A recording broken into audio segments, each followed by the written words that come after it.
John accidentally falls into the catacombs. He fell heavily on top of the mistress of the house. His lips stamped the mistress with a seal. The girl, who had been asleep for years, suddenly opened her eyes. John was startled. He kept backing away. He saw the girl sitting up slowly. John looked at her and panicked. The girl looked confused when she saw him. She rushed to her feet, aimed a sharp blade at John, thinking he was her enemy. Just then, a bearded man came out from the side. The bearded man also looked surprised. He hastened to tell the girl the boy in front of her was not an enemy, but a hero who had lifted the seal. It turned out that the girl was a princess who had been asleep for 1,000 years. Her country was attacked by the enemy. In a moment of crisis, the bearded man beside her used an ancient forbidden magic to seal the kingdom. The princess was also put into a deep sleep. When 1,000 years have passed, whoever touches the lips of the princess will wake her up. Looking at what was happening before his eyes, John was at a loss for words. He couldn't believe what was happening before his eyes. He had just been photographing the landscape in the woods, but suddenly he stumbled and fell into this underground chamber, and accidentally woke up a princess who had been asleep for 1,000 years. John has become the hero who lifted the seal. He was a bit overwhelmed by what he saw now. He didn't want to stay here any longer. John took the opportunity to leave, but suddenly something touched behind him. When he turned around,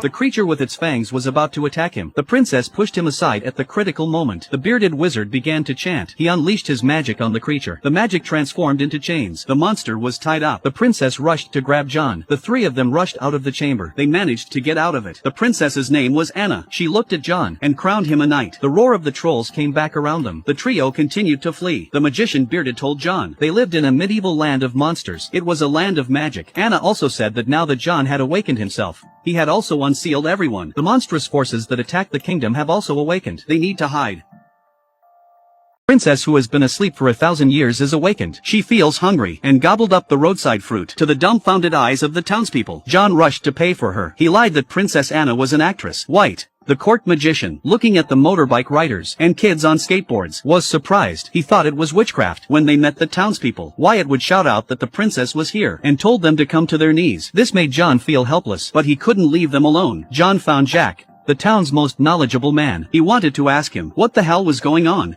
but suddenly an armored knight came in, and without saying a word, he attacked the princess. The two men fought. The crowd thought they were putting on a show. Princess Anna was no match. The knight in armor put his sword to her chin. He then carried her away on his shoulders. Wyatt and John followed suit. Wyatt told John now to get the princess back, because it was John who woke her up. If something happened to the princess, John would lose his life too. Wyatt took John back into the forest. They were found in an underground cave. The princess was now hanging from a rope. Beneath her feet was a cave. There were flames coming out of it. A fire-breathing dragon was trapped underneath. And the armored knight was a prince from a neighboring country. The princess had been betrothed to him at a very young age by the king and queen. The magician Wyatt used the ancient forbidden spell. The prince was also sealed away for 1,000 years. Now that he has awakened, he senses the location of the princess. That's why he brought her back, to make her marry him. If she didn't agree, he would throw her into the caves below, to be food for the fire-breathing dragons. John saw this. He rushed out, but against a medieval prince, he had no chance of winning, so he thought of a way. He told the prince, at the edge of town there was a place called the Man Tavern. In it lived several princesses more beautiful than Anna. And sure enough, the prince was impressed by what he heard, and he thanked John for telling him the news. But what he didn't know was, when he entered the tavern, he would be attacked mercilessly. After the prince had gone, John and Wyatt rushed to save the princess.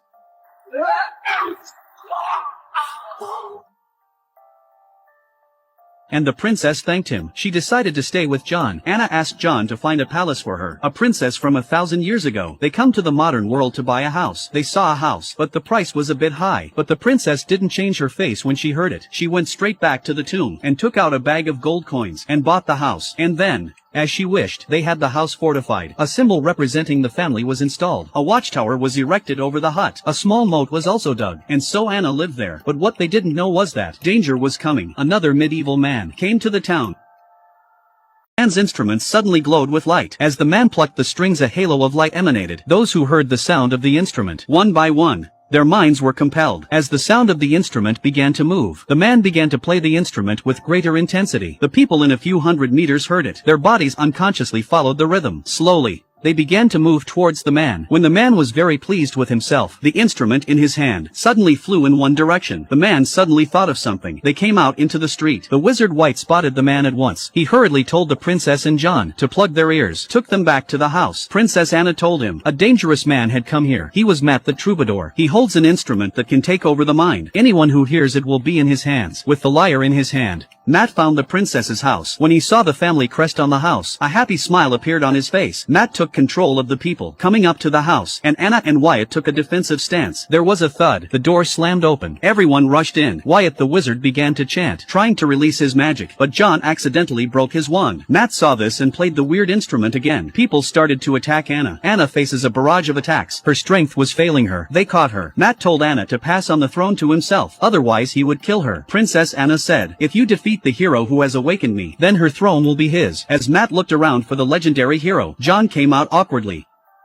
Looking at John, Matt was a little surprised. "I didn't expect the legendary hero who could awaken the princess." He looked so unimpressive, so he wanted to have a duel with John. He said it was up to John to decide what to fight. Looking at Matt's various blades, John knew, against a medieval knight, that he would be killed with one blow. He thought for a moment. He was prepared to play a game with him in the modern way. Whoever could get the water bottle to stand on the table would win. Matt scoffed at this idea. He agreed decisively, but Matt threw it from day to night. Not once did the bottle stand on the table. Matt felt angry and wanted to draw his blade. John rushed to tell him. This was a rule that had been agreed upon. No one could go back on their word. There was no way out. Matt needed to be chivalrous. Now it's John's turn to throw the water bottle. He wasn't sure he could pull it off either. It's just a game he plays with his friends all the time. He's got a bit of a knack for it. John throws the bottle high into the air. The bottle landed on the table, and it stood firmly in place, and he did it in one go. This made Matt's jaw drop in amazement. An angry Matt. For a moment he couldn't control his emotions. He broke his instrument with his own hands. By the time he reacted, it was scattered all over the place. Then everyone was back to normal. According to the rules of the knight's duel, the victor would punish the loser. John and the princess discussed the matter and Matt was banished, never to set foot on this land again. After Matt's departure, everyone rushed to repair the house.